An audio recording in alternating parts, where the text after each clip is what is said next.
My mom stared across the dinner table, smirked, and said, "You will never be as good as your brother." Everyone laughed like it was a joke, like I should just swallow it the way I always do. My name is Alexis Carter. I am 29, and for years I have paid their bills in silence, but that night something in me snapped. I pushed my chair back, my heart pounding so loud I could barely hear myself, and I said, "Fine.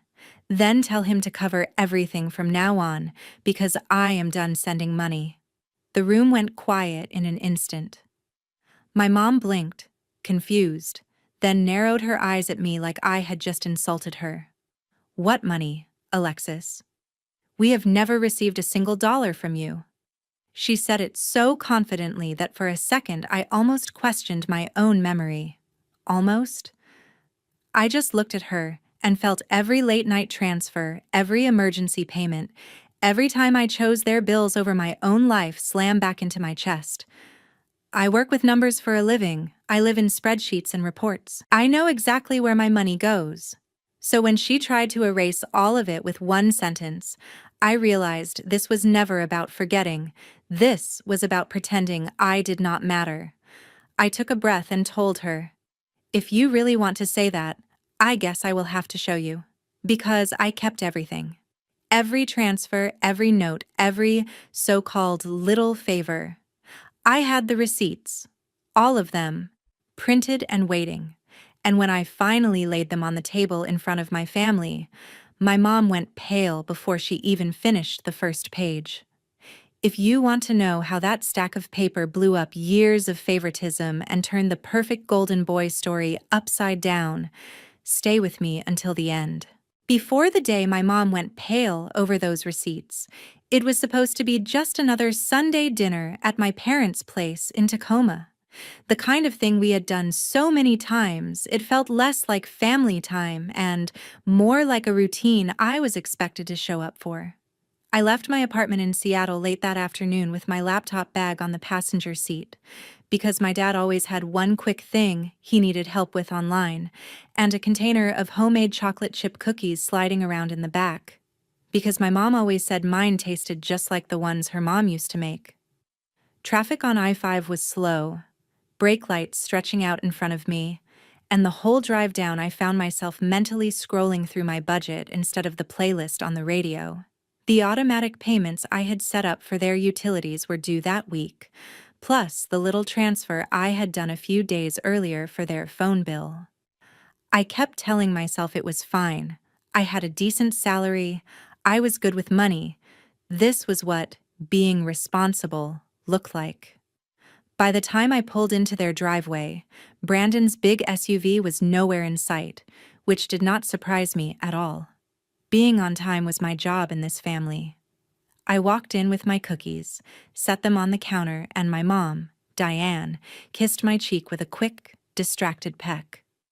"Right on time, of course you are, Lexi.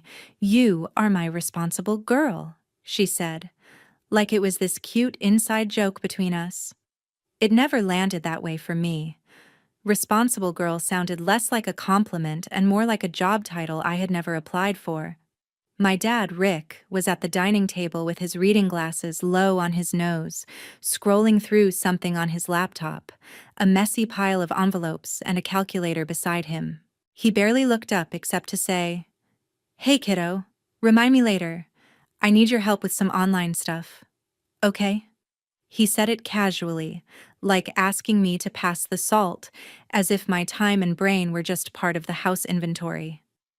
Aunt Melissa was already there too, sitting at the end of the table folding cloth napkins into neat triangles and talking about a coworker at the bank who had just gotten promoted.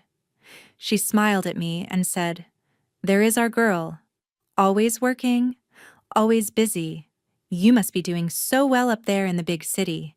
In that tone older relatives use when they assume your life is completely under control because you do not talk about your problems. For a while, everything played out like usual. Diane moved around the kitchen narrating Brandon's latest big wins, even though he was not there yet. She talked about a video he posted that got a bunch of likes, a new client he was this close to closing on a house with, How he had shown her pictures of some fancy staging and how professional it all looked.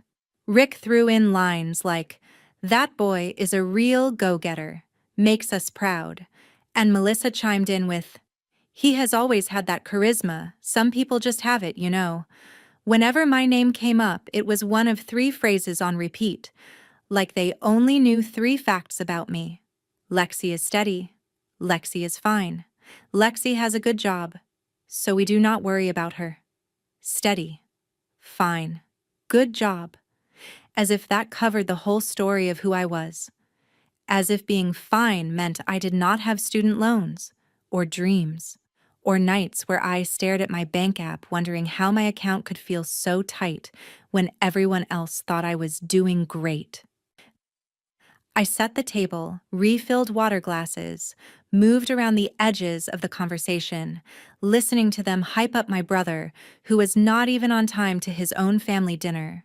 At one point, my mom waved her phone around and showed Aunt Melissa one of Brandon's Instagram posts from some rooftop bar saying, "Look at him. Living life. He works so hard. He deserves it." The part where he had called me last month to ask for money because a deal was a little slow right now did not make it into the story. When Brandon finally strolled in, late as usual, holding a cheap bottle of red wine like it was some kind of trophy, the energy in the room shifted toward him the way it always did. He kissed my mom on the cheek, clapped my dad on the back, nodded at Melissa, and gave me a half hug while still looking at his phone. Then he launched straight into a story about a wild open house and some crazy rich buyers who might be flying in from out of state, and everyone laughed on cue, leaning in, asking questions, reacting like they were listening to a celebrity guest on a talk show. My dad clapped him on the shoulder and said, "That is my boy, out there making things happen," and my mom was practically glowing. Aunt Melissa literally adjusted the napkins again like she was setting a stage. I sat there with my plate, listening, thinking about the text my mom had sent 2 days earlier asking if I could cover the phone bill just this once, and the Amazon order she had forwarded me, "In case you want to help," with a little heart emoji tagged on like a softener. Nobody mentioned any of that.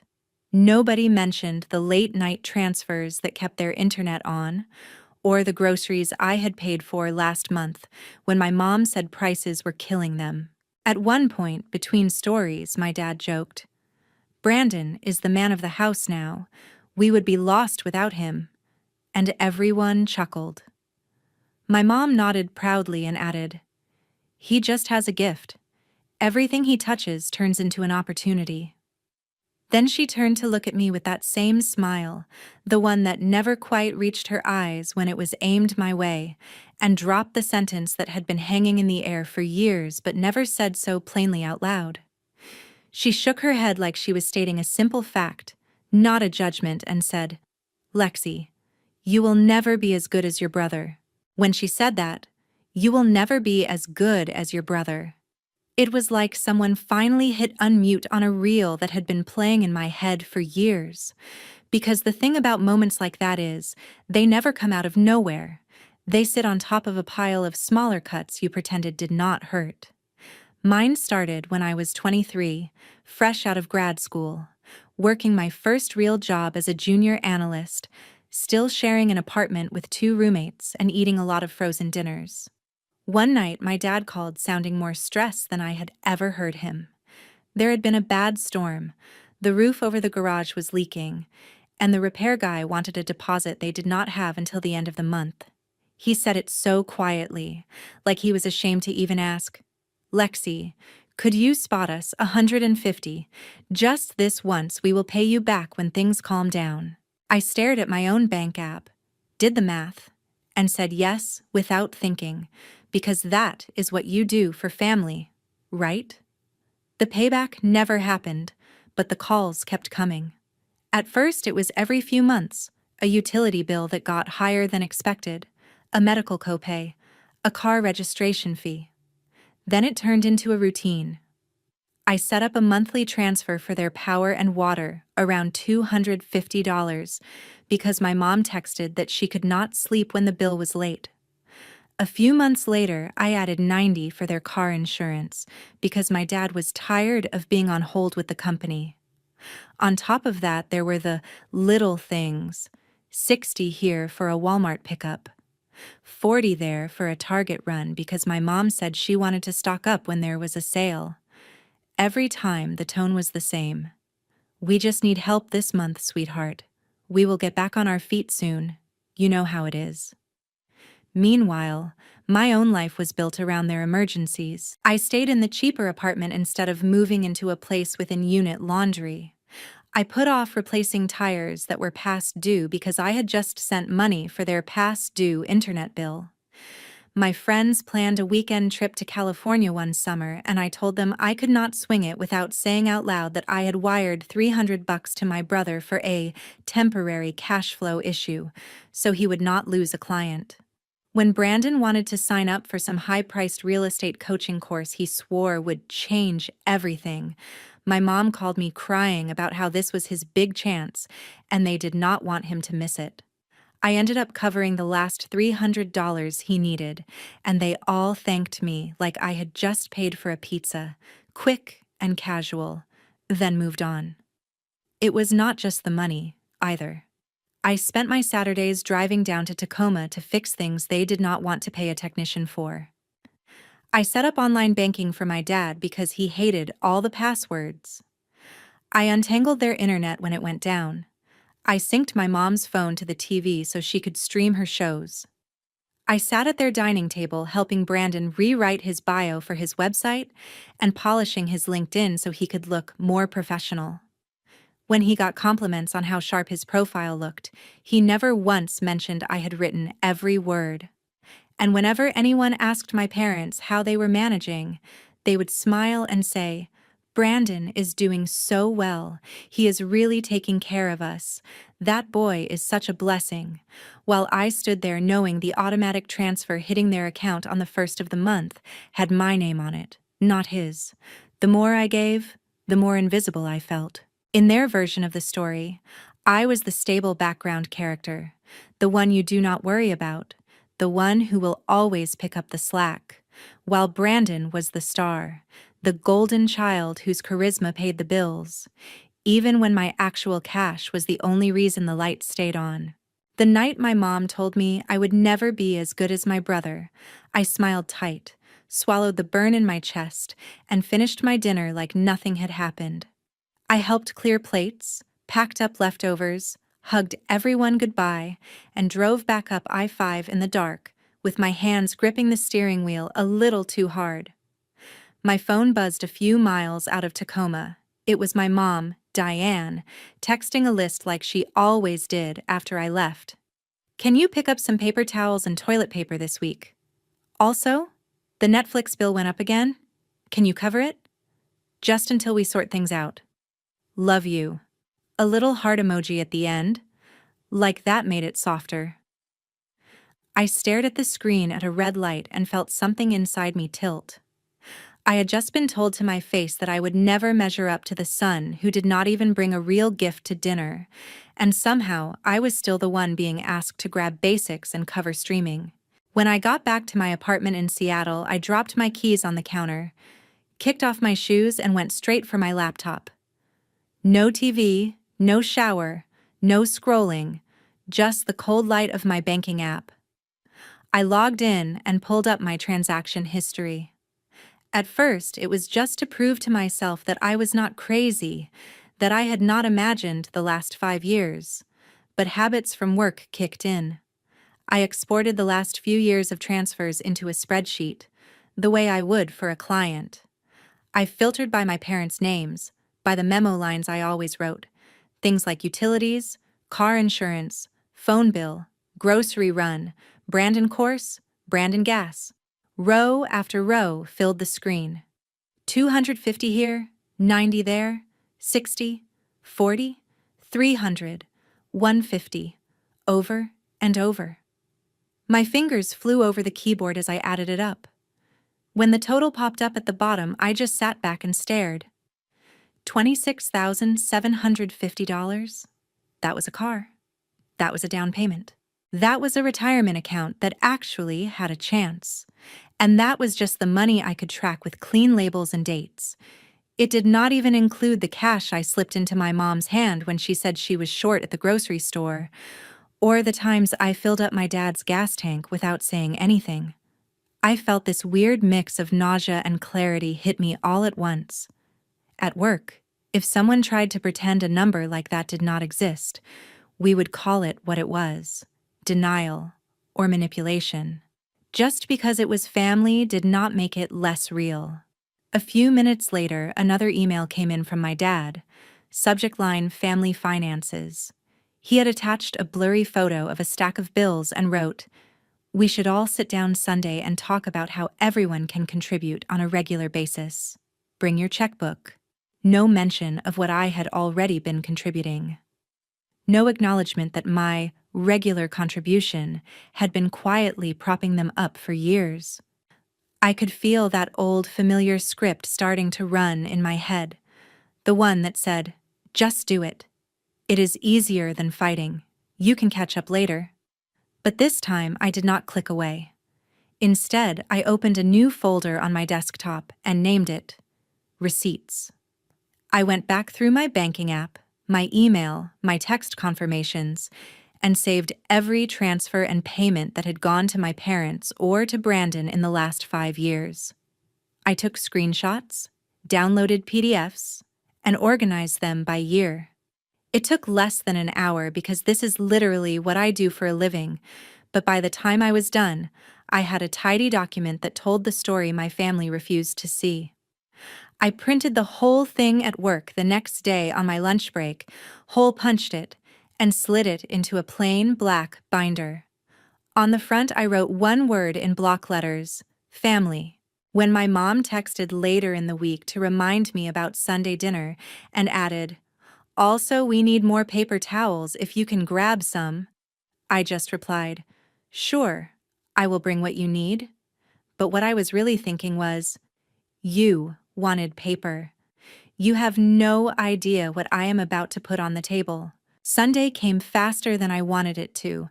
I drove back down to Tacoma with a case of bulk paper towels in the trunk, and that black binder sitting on the passenger seat like a passenger with its own agenda. My mom had texted that morning. Just a small family meeting before dinner. Nothing big. Love you. And added a smiley face. I stared at it for a long second before tossing my phone onto the couch and grabbing my keys. When I walked into the house, it felt different from the usual Sunday dinners. There was less noise, fewer smells from the kitchen.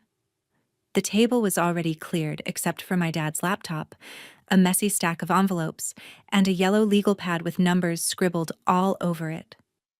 Rick looked up and gave me a tight smile. "Glad you are here, Lexi. We are going to work this out like a team," he said, gesturing toward the chairs. My mom, Diane, was pacing between the kitchen and the table, chewing on her thumb, a habit she only had when she was worried about money. Aunt Melissa sat at the end of the table with a coffee mug between her hands, like she was there to moderate a panel. Brandon was leaned back in his chair, phone in hand, tapping through notifications like there was nothing serious happening at all. I set the case of paper towels down by the pantry, then placed my purse on a chair and, very carefully, laid the black binder on the table next to the pile of bills. Nobody commented on it at first.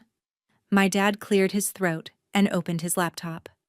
"So, your mom and I have been looking at the numbers," he started, "and it is getting tight. Inflation, gas, all that stuff. We thought it would be good if we all pitched in regularly, make a plan, so we are not always scrambling." My mom jumped in right away. "Brandon has been doing so much already, with his work and everything, and we know you are in a good place too, sweetheart.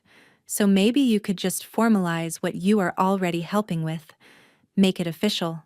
Aunt Melissa nodded like this all sounded perfectly reasonable. "Family budget meetings are smart," she said. I let them talk for another minute, listen to my name get pulled into sentences like, "Lexi has always been so dependable. We never worry with her. She understands responsibility." And then I put my hand on the binder and slid it into the center of the table. Before we talk about a plan, I said, I need everyone to see what my plan has already been for the last 5 years. My mom frowned. What is that, Alexis? My dad squinted at the cover. Did you bring your work stuff, honey? This is not that kind of meeting. I flipped the binder open to the first page, a simple summary sheet I had made at lunch earlier in the week. Each year, the total dollars transferred to my parents and to Brandon. Underneath, a grand total in bold. Diane leaned in, more out of reflex than interest, and started reading. Her eyes moved down the page and the color in her face drained so fast I actually saw it happen. For a second, nobody said anything. Then she laughed, a sharp, nervous sound. What is this supposed to be? These are just little things. You are making it look bigger than it is. My dad leaned over her shoulder, then looked at me. Lexi, this does not mean anything. It is just family helping each other. I reached forward and flipped to the next page. It was a printout of transfers from my bank, grouped by month. March utilities $250, car insurance $90, Walmart order $62, Brandon coaching course $300. I turned another page. April, May, June. Same pattern. My mom snapped the binder shut with more force than necessary. We do not need to see every little thing you have ever done, she said, her voice getting higher. And anyway, we have never asked you for that much. I felt something in me steady, the way it does when I present a report I know is solid. Not that much, I repeated. $26,750, not counting cash, not counting gas, not counting groceries I bought on my card because you said you were saving. Brandon finally looked up from his phone. Whoa, Lex, you have been keeping score. That is weird. It is family. My mom latched on to that. Exactly. This is family, Alexis. You cannot just throw numbers in our faces like some accountant. You will never be as good as your brother if you keep acting like this. There it was again. The line that had started all of this. I let it sit in the air for a moment. Then I stood up, every nerve in my body buzzing but my voice calm. You know what? I said. If I am never going to be as good as Brandon no matter what I do, then tell him to pay the bills. Tell him to cover the power, the water, the car insurance, the phone, the streaming, the Walmart orders, the coaching courses, all of it. Because I am done. I am not sending money anymore. The room went dead silent. My dad's mouth opened and closed like he had lost his place in the script. My mom stared at me like I had just spoken another language. What money, Alexis? We have never received a single dollar from you. She said it slowly, like she could will it into reality. Aunt Melissa shifted in her seat, clearly uncomfortable, but did not say anything. I opened the binder again, flipped it back toward her, and tapped the first page. Every dollar is right there, I said. Every transfer, every note. Utilities, insurance, Brandon gas, Brandon course. You do not get to erase it just because admitting it makes you feel bad. My mom pushed the binder away like it burned. You are being dramatic, she snapped. These were gifts. You never said you expected anything back. We thought you wanted to help. My chest hurt, but not from guilt this time.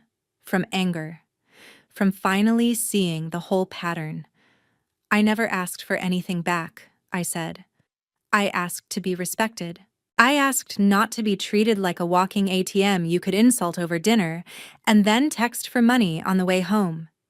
If you want to keep saying I will never be as good as Brandon, then from now on he can be the one you call at midnight about the power bill. He can be the one who misses trips and tires and savings, so you do not have to feel uncomfortable. My dad shook his head. This is not how families work, Lexi. Families do not keep ledgers. I looked at him and felt my eyes sting, but I did not let the tears fall. Families also do not pretend $26,000 never happened, I said. Families do not rewrite history to make the golden child look like the hero, while the person actually paying is told they will never measure up. I picked up the binder and hugged it to my chest like armor. I am your daughter, not your bank, I said. I will still come to dinner. I will still pick up the phone. But the money stops here. If you need help, you can ask, and you can hear no. That is my boundary. Then I grabbed my purse, nodded once to Aunt Melissa, who finally whispered, "Maybe we should all cool off," and walked out to my car. Behind me, I could hear my mom raising her voice, my dad saying my name, Brandon muttering something about me overreacting, but I did not turn around. For the first time in years, I drove back to Seattle without mentally planning how to fix their problems. And that was when the real fallout started. I did not even make it all the way back to Seattle before the fallout hit. My phone started buzzing halfway up the highway, call after call from my mom, then my dad, then Brandon. I let them all go to voicemail. The notifications stacked up so fast my screen looked like it was glitching. When I finally parked outside my apartment, I sat in the car and listened to the messages in order. My mom's voice was high and shaking. "Alexis, how could you embarrass us like that in front of your brother and your aunt? You made it sound like we are using you. We are your parents. We are allowed to ask for help. Call me back." The second one came 5 minutes later, angrier. "If you wanted appreciation, you could have just said something. You did not need to make a scene and start waving papers like some lawyer. This is not a courtroom. This is family." Then my dad's voice, tired and disappointed. "Lexi, that was uncalled for. Your mom is upset. Brandon is upset. You made it sound like we are bad people. Nobody forced you to send money. You chose to. That is not a debt. That is you being generous. Families do not keep score." Brandon's voicemail was more blunt. "Seriously, Lex? What the hell? Who prints out 5 years of bank statements? That is psycho ex-girlfriend behavior. It is a couple $1,000. Get over it." You made mom cry. I deleted that one halfway through. Over the next few days, the tone shifted. The first round was outrage. Then came the gaslighting. My mom texted, "I really think you are exaggerating those numbers. It could not have been that much. You must have added wrong. You are stressed. That is why you are seeing things this way." My dad sent an email with a spreadsheet of his own, listing a few times they had bought me school clothes years ago, a used car they helped me with when I was 19, closing with, "We have done more for you than you realize. Maybe we should all be grateful and stop putting price tags on everything." Aunt Melissa called to set up coffee. I almost canceled, but curiosity won. We met at a Starbucks not far from my office. She slid into the seat across from me with a latte and that tight smile older relatives get when they are about to be honest. "Honey," she started, "I get where you are coming from. I work at a bank. I know money can be stressful. But you cannot treat your parents like clients. They are just floundering a little. You are doing well. It is natural they lean on you." I stirred my coffee and let her talk. She lowered her voice. "Your mom is really hurt. She says you threw everything in her face, like she is some kind of freeloader. She is crying a lot. Maybe you could apologize for the way you handled it and then quietly keep helping until they get back on their feet. You will make the money back. Family, you do not." I stared at the foam on my drink and felt that old guilt flicker, the one built on years of being the dependable one. Then I pictured that $26,000 total on my page, the way my mom's face had gone white before she slammed the binder shut. "I am not treating them like clients," I said finally. "I am treating myself like a person whose work and money mean something." Melissa sighed, like I was being stubborn. "Just do not let pride cost you your family," she said. I drove back to my office and sat at my desk, my heart heavy and my hands shaking. For a second, I almost opened my banking app to reset the automatic transfers, just to make the noise stop. Instead, I opened a different tab. I canceled every recurring payment that had my parents' name in the memo. Utilities, gone. Car insurance, gone. The monthly grocery top-up, gone. Then I set up a new automatic transfer, same total amount, but this time from my checking into a separate savings account labeled me. I opened an IRA I had been putting off for years and scheduled a small monthly contribution. The numbers on the screen were not big, not yet, but for the first time in a long time, they were pointed toward my future, not just patching holes in someone else's. The backlash did not stop just because the transfers did.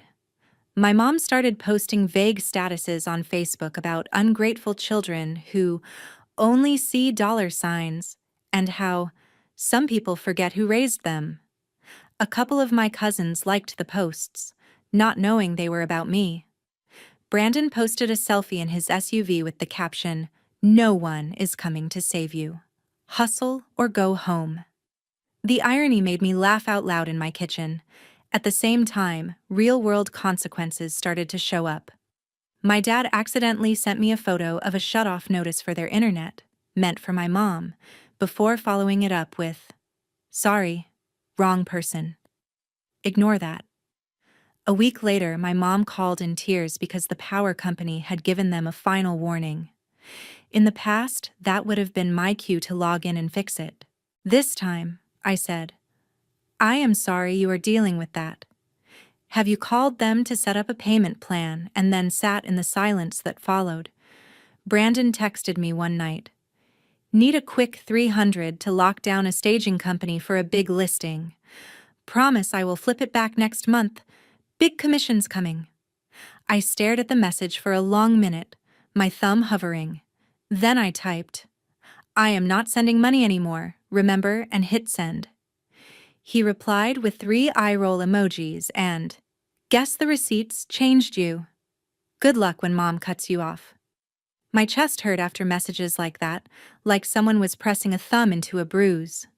There were nights I lay awake thinking about their house going dark, about my mom pawning jewelry, about my dad picking up extra side jobs and wearing himself out. But then I would think about all the nights I had skipped dinners with friends to hit their due dates, the trips I had not taken, the savings I did not have, all so they could keep pretending my brother was carrying them. A few weeks in, the evidence of their adjustment became more obvious. My mom mentioned in passing that she had sold some of her old jewelry online. "Your dad said I should not. But what choice do we have?" She sighed, waiting for me to take the bait. I did not.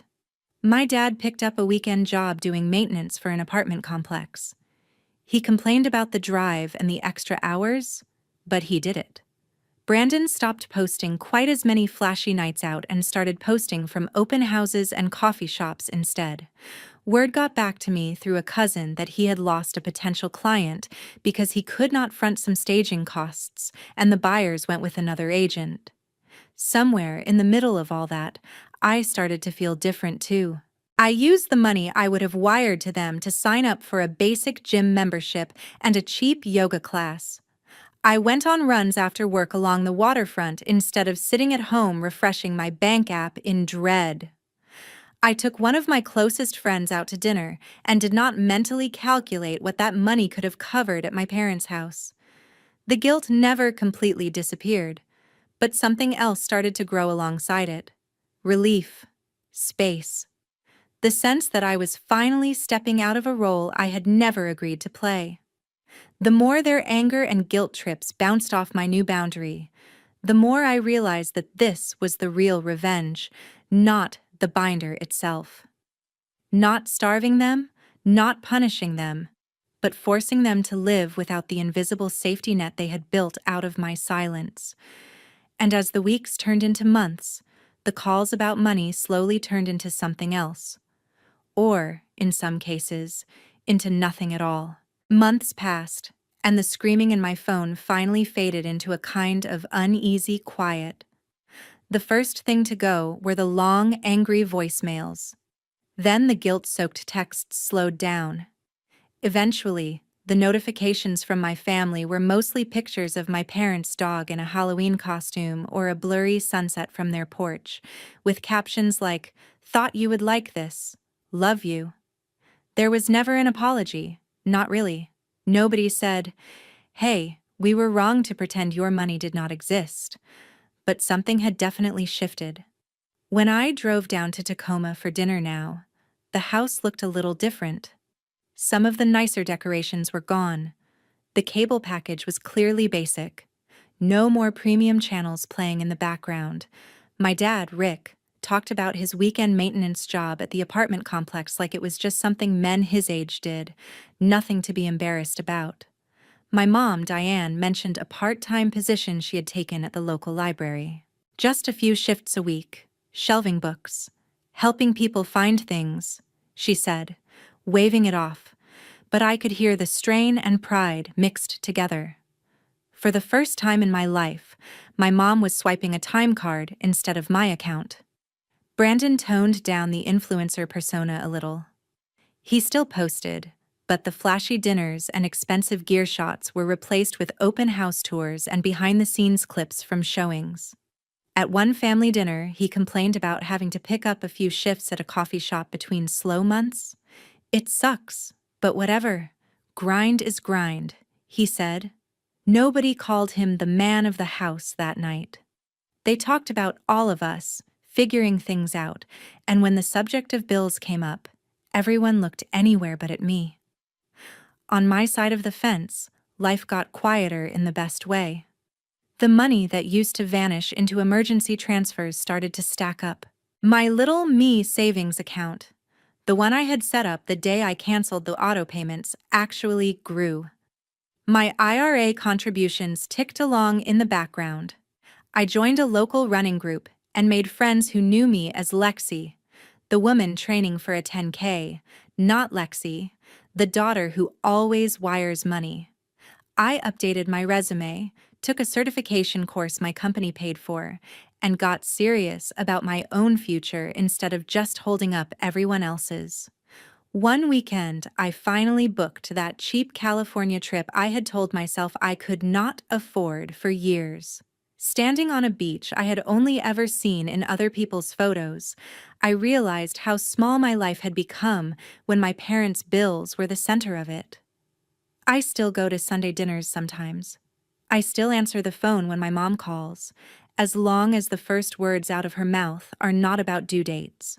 I set rules for myself that I actually keep now, simple ones, like no opening my banking app after 9 p.m., and I do not send money in the middle of a conversation.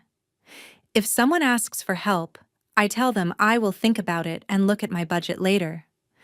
Most of the time, the answer is no, and I let it be no without an essay. I do not hate my family, I never did. I love them, I want them to be okay. But I finally understood that loving them and funding their denial are not the same thing. My mom can think whatever she wants about who is as good as who. My worth does not live in her sentences or in a stack of unpaid bills. It lives in the life I am building for myself, one choice at a time. I will always love my family, but I will not let anyone turn that love into a bill ever again. And if you are listening to this, thinking about the times you have bailed out people who never even said thank you, maybe ask yourself the question I avoided for years.